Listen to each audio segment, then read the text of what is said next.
I had 3 pets pampered and impossibly sleek. My rich friend was obsessed with them, always joking. Your little darlings are so gorgeous and well-behaved. Why don't you just sell them to me? Name your price. I never took her seriously, but then the floating text appeared above her head. When is this cannon fodder going to die? If you can't care for them, don't keep them. Our male leads are starving on her cheap food. It's heartbreaking. They wouldn't even bother with her if they didn't need her for their transformation. Soon.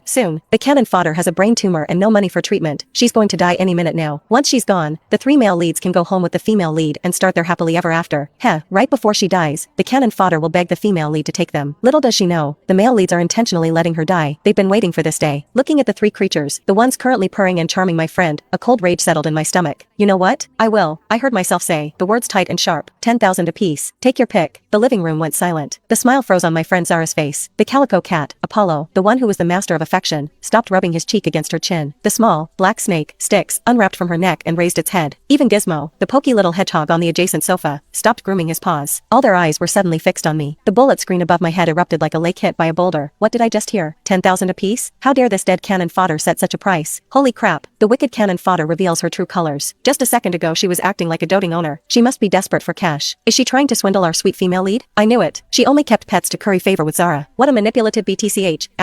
Zara was the first to recover. She looked awkwardly from the pets in her arms to me. Elena, what are you talking about? I was just kidding, she said, her tone laced with embarrassment. Aren't they your absolute treasures? How could you sell them to me? I kept a relaxed, almost weary smile on my face, pretending not to see the text attacking me. They are my treasures, Zara, but reality is a factor now. I sighed, managing to sound genuinely distressed. You know, I lost my job recently, and nothing solid has come up. To be honest, I can barely afford it anymore. I met Zara's eyes, making my gaze sincere. They'd probably be happier with you. Anyway, look, the fancy cat tree, the organic mice, Gizmo's climate-controlled habitat. Didn't you buy most of that for them? Instead of scraping by with me, they'll actually have a good life if they go home with you. Zara opened her mouth to speak, but I cut her off. I'm really in a bind right now. If you truly love them, and you're willing to help me out, 10,000 each. Anyone you want. Think of it as bailing me out. Please? Zara fell silent. The bullet screen raged again. Female lead, darling, don't believe her. She's exploiting your kindness. A bind? LOL. You have a fatal illness that money can't fix anyway. Jinx. Male leads, bite her. This black-hearted woman doesn't deserve to be your owner. Zara hesitated, finally biting her lip. Okay, maybe I'll just take one for now. I wouldn't want you to be completely alone. I was practically itching for her to take all 3 and save me the trouble. They were ungrateful vipers, and they needed to be gone. Sold. All of them, but I knew a sudden change in attitude would arouse suspicion. One step at a time. Fine, whatever you think is best. Go ahead and choose. Take whichever one you bonded with most. Zara knelt down, still holding Apollo the calico. She peered at the little black snake and the hedgehog that had scooted closer. Styx seemed to sense something was off. He raised his head higher, turning slightly toward Zara. His tongue flickered out quickly. Gizmo the hedgehog shifted his tiny paws, his black bead eyes fixed on her. That's when Apollo, the cat in Zara's arms, made his move. He let out a soft, sweet meow, then rubbed his velvety head frantically against Zara's chin. His tail stood straight up, the tip curved into a perfect question mark, and he began to knead her soft cashmere sweater. At the same time, his back legs, seemingly accidentally, gave 2 tiny, swift kicks. They landed precisely on the heads of the approaching black snake and the hedgehog, causing both to tumble backward. Ha ha ha ha. Nice one, kitty. That's how you win the attention battle. All hail Cat King. We knew you loved our Zara the most. Poor Snakey and Gizmo, but sorry, I'm siding with the cat. Zara's attention was instantly captured by the passionately affectionate, adorable fluff ball in her embrace. No girl could resist a purring, cuddly cat, especially one as beautiful and cunning as Apollo. Watching Apollo's performance, I felt a chilling emptiness inside. It was almost funny. When I first found him, he was skin and bones, filthy, and followed me for blocks just for a scrap of food. When I brought him home, he was exactly like this, doing everything to charm and please me, rubbing my legs, rolling over at my feet, purring loudly. My heart softened, and even though I already had Styx and Gizmo, I thought, what's one more? I brought him in, and what was the result? Once he was comfortable, he reverted to being cold and distant. If I tried to pet him, he'd impatiently pull away. Sometimes he'd even lash out, leaving me with a bloody scratch. He ignored every toy I bought. His day consisted of eating and napping in the sun on the windowsill. Only when Zara arrived did he transform back into the clingy, affectionate darling, begging her for imported tuna. I realized then that his loyalty had been skewed all along. No, he had no loyalty. All his actions were driven by a clear goal. Just as the bullet screen said, they were only borrowing my life force for their transformation. They were enduring me, waiting for me, the cannon fodder, to exit the stage. Zara gently squeezed Apollo's tiny paw, her face alight with affection. He's just so attached. Fine, I'll take Apollo. It seems he's just as eager to come home with me. She pulled out her phone and tapped a few times. My phone immediately chimed. Ding, $10,000 deposited into your account. There you go, Elena. I transferred the money. She scooped Apollo up and placed him inside a very luxurious, designer pet carrier. So, I'll take him home now? Don't worry, I'll take the very best care of him. I know you will. I nodded, my voice perfectly level. If you ever want to get him a companion, you know where to find me. I still have 2 here. I gestured to Styx and Gizmo on the floor. Zara paused, but then smiled and replied, that sounds good, before carrying her new favorite out the door. The living room was was quiet again, save for myself and the two remaining pets. I turned to face them, meeting two pairs of eyes. Styx the snake had raised almost half his body off the floor without me noticing. His cold, vertical pupils were locked onto me, his tongue rapidly flickering. It was a sign of a snake under duress. And Gizmo, the habitually slow hedgehog, had shed all his usual languor. His tiny claws gripped the rug, and every one of his quills was standing on end. They seemed incapable of understanding why their formerly meticulous, always accommodating servant had suddenly become so ruthless. The bullet screen was loving the show. Ha ha ha. The remaining two are stunned. They got abandoned. That's what you get for not being as good at groveling as the cat. But wait, isn't this weird? The cannon fodder was absolutely devoted to these three. Why did she agree to sell them the second the female lead asked? She needs cash, duh. Look, even the biggest pet influencers love their animals, but that doesn't conflict with using them to make money. Alright, playtime is over. I walked towards Styx, intending to put him back in his box, but the moment I reached out, I saw a black blur. I snatched my hand back, but not quickly enough. A snake tooth grazed my skin. I narrowed my eyes, a silence settling between us. In the past, if he bit me, I would act like all the pet owners I knew. I'd patiently, repeatedly, tell him, no, we don't bite. That's not right. But now, I had no patience left. I was annoyed, deeply annoyed. I had neither the time nor the energy to play this game of blood and flesh devotion anymore. With lightning speed, I pinched Styx firmly behind his head, lifting him up. I tossed him directly into his $10,000 climate-controlled habitat. The lid slammed shut with a thunk. I secured the latch. He hit the climbing branch, clearly stunned. No, no, no. How dare you treat our snaky so roughly? You horrible cannon fodder. I hope he bites you to death. It's so strange. The cannon fodder has suddenly lost all her passion for the pets. Did she get possessed? Good. Let her hurry up and die from the tumor. Then the three male leads will transform and live a glorious life with sweet Zara. Hee hee hee. For limbs only. Sounds hot. The hedgehog on the rug was completely frozen now. Seeing me reach for him, he immediately rolled into a tight, defensive ball. His quills stood like needles. Normally, this would make him impossible to handle, but now, I simply grabbed a thick bath towel and draped it over him. Through the towel, I accurately flipped him over, exposing his soft belly. Then I dropped him back into his hedgehog villa. I quickly secured the lid. The world was finally silent. The bullet screen had gone ballistic, filling the air with curses and death wishes directed at me. But I didn't care. I pulled out my phone and booked a full-body checkup at the best hospital in the city. 3 days later, the results were in. I sat in the oncologist's office. He told me clearly, Ms. Elena Vance, your test results are back. We found a tumor in your brain. The location is difficult, and the size is significant. Our preliminary diagnosis is mid-stage. He paused, a note of relief in his voice. The good news is we caught it in time. If you had waited any longer, it might have been irreversible. There's still a chance for surgery, but it will be highly complex and risky. As for the cost, we estimate at least $200